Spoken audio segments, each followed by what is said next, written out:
What's up, guys? Welcome back to the channel. Here we are with another reaction, and in this one we have India dethrones China. Europe to capture Africa's motorcycle market. Ooh, we know that China definitely has a big investment in Africa, and we know that so does India. But before we dive into this video, if you guys happen to enjoy, please don't forget to subscribe, give the video a thumbs up, and if you'd like to become a member, all you gotta do is hit that join button to receive your exclusive benefits. Let's see what we got. And our final story is about Africa's growing automobile market. With rapid urbanization, the demand for personal mobility is increasing. Once doubted by European and Chinese firms, Indian two-wheeler manufacturers now have the largest presence in Africa. Dang. Indian motorcycles now make up more than 50% of all sales in the youngest continent. And as demand for two-wheelers grows, more and more Africans are preferring Indian brands over Chinese and Western competitors. Ooh. So how is India supporting Africa's growth story? Our next report has more details.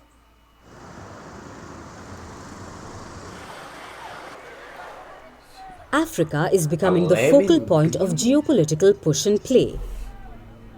From Russia increasing its military and economic presence in the Sahel region, the exit of colonial powers, to the waning influence of China, Africa is emerging as an important player and a vital partner. For sure.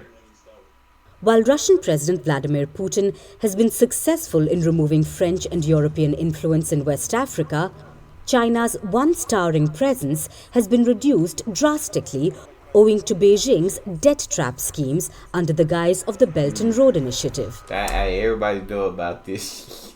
Everybody know about China debt trap schemes, bro. I've seen it in so many different videos. Here we got First Post America talking about it. First Post Africa talking about it. Like, I don't know, like, don't get caught in that Chinese debt trap. You feel me? And so India done came over. Hey, y'all want motorcycles? We got y'all for an affordable price, a great quality product. Don't go to them Chinese manufacturers. We got y'all. And as Africa emerges, it's looking for stable partner countries for its growth. Enter India. The world's largest democracy is increasing its engagements and presence in Africa. And leading the charge is a set of two wheels, a throttle, and the promise of a reliable and joyful ride. Yes, Indian two-wheelers have flooded the African continent.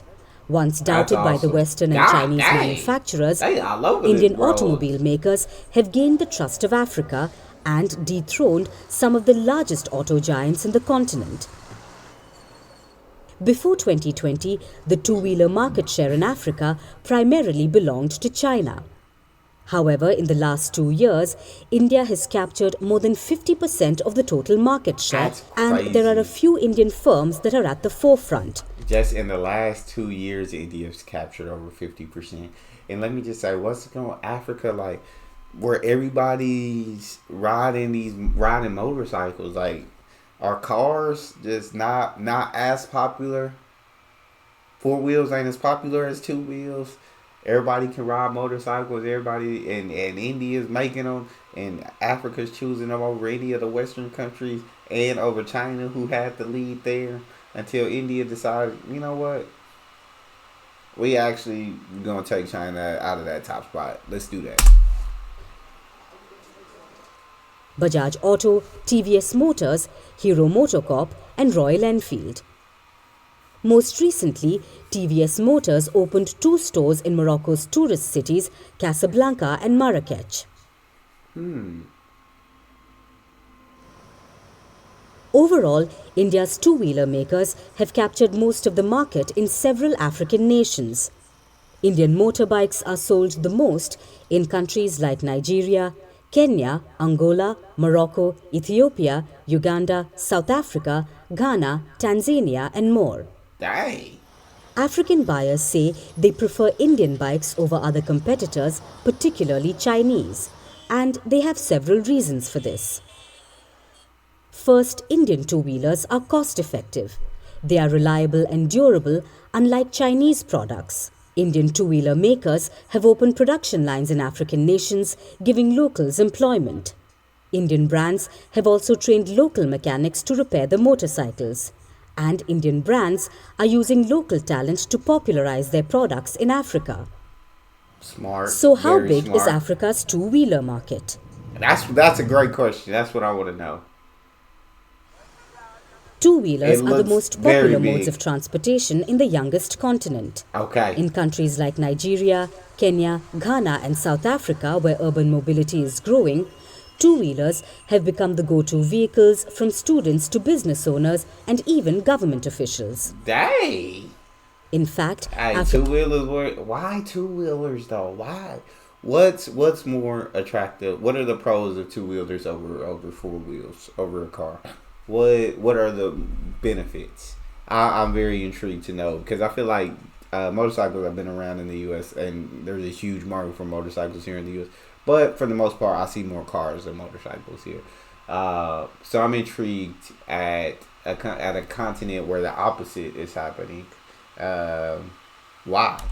Africa's two-wheeler market was valued at more than $8 billion in 2024 and is expected to grow to $11 billion by 2030, making it one of the fastest-growing segments in the African continent. Nigeria has the largest market share with at least a $6 billion two-wheeler market cap. Dang. And with close to 2 million two-wheelers selling each year, Africa is the second largest two-wheeler market among other continents. So with Chinese and European brands losing popularity, Indian motorcycle makers are cashing in and empowering Africans to pave their own journey, one rev at a time. Yeah, they are. So yeah, it definitely looks like India has snatched that motorcycle market over in Africa and they ain't giving it back. Again, anybody answer my question? What are the pros of two wheels over four wheels? Why is it a bigger market for that in Africa? I would love to hear from you guys. If you enjoyed, please don't forget to subscribe, give the video a thumbs up, and check out the next one. I'll see y'all next time.